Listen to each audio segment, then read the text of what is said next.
kaut ko rakstīt. Es te sēžu un sienu bākstu, kurš teica, ka vajag ēst pats. To izdomāju, labi klausies, ko es saku. Tava malka staiga pa malu, viņa dabūja kokaīna grāmu.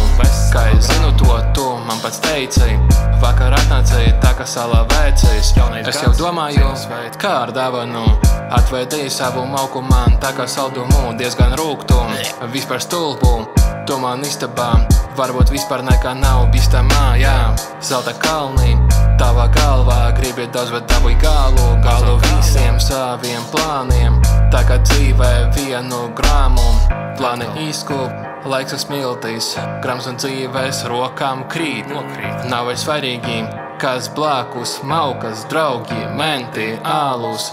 Kāda starpībā, kas nāsais, deguns, pīlieni vai asins. Tu jau it kā normāls pacāns, televizoru pats skaties. Tas nekas, kā viņš ir sasīst, galvenais, ko pulkstenis rādā.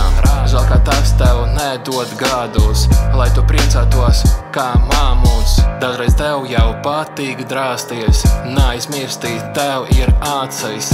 Viņas mēdz būt arī baltas, tā kā virtuvē tev galdauts. Luksafors uz ielas sarkans, tā kā Amsterdamā maukas. Viņa sēž aiz tumšā logā, mene spīd caur logu gaišai. Dzīve mīglā, prāts kā ūdens, šajā istabā nav gaisā. Sēžu domās, klīst kā spoki, nakti tumšā sapņi plīst. Atkal rādās dzīves plūsmā, grieztos kā tos debesis. Varbūt vienīgais, kas paliek, ir šī mīglā ūdens traumē.